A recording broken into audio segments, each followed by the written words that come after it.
নমস্কার বন্ধুরা, মায়ের হেসেলে আপনাদের সবাইকে স্বাগত জানাই। আজ আমি আপনাদের সাথে ডালিয়া রেসিপি শেয়ার করব। তাহলে চলুন উপকরণগুলো দেখে নেওয়া যাক। এখানে রাখা আছে ফুলকপি, গাজর আর বিনস। আর এই প্রধান উপকরণ ডালিয়া। আর এখানে রাখা আছে মুগ ডাল। সবজিগুলো কেটে রাখা হয়েছে। এমনিতে ডালিয়া করতে খুব বেশি মশলা লাগে না। আর এখানে রাখা আছে জিরে আর শুকনো লঙ্কা ফোড়ন দেওয়ার জন্য। সবার প্রথমে আমরা কড়াই সর্ষের তেল দিয়ে তেলটা গরম হয়ে গেলেই জিরে আর শুকনো লঙ্কা ফোড়নটা দিয়ে দেবো। ফোড়নটা হয়ে গেছে, তাই আমরা মুগ ডালটা দিয়ে দিচ্ছি। এবার মুগ ডালটা ভালোভাবে কিছুক্ষণ ভাজতে দিতে হবে। দেখুন মুগ ডালটা ভালোভাবে ভাজা হয়ে গেছে, তাই এখানে ডালিয়াটা দিয়ে দিচ্ছি আর ভালোভাবে ভেজে নেব ডালিয়াটাকে।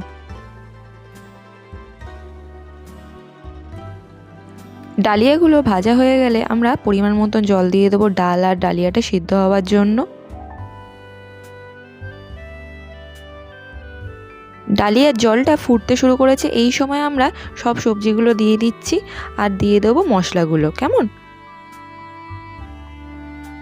এখানে দিলাম নুন পরিমাণ মতন আর দিয়ে দেওয়া হচ্ছে চিনি। হ্যাঁ, ব্যাস একটু নেড়ে চেড়ে দিতে হবে এই সময়টা।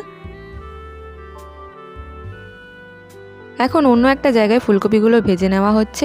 মা ভুলে গেছিলো, তাই এখন ফুলকপিগুলো ভেজে ডালিয়াতে দিয়ে দেবে। আপনারা পারলে ফুলকপিগুলো ডালিয়া করার আগে ভেজে নেবেন। কেমন,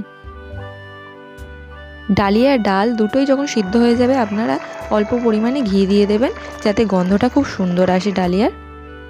একটু ফুটতে দেবেন। কেমন,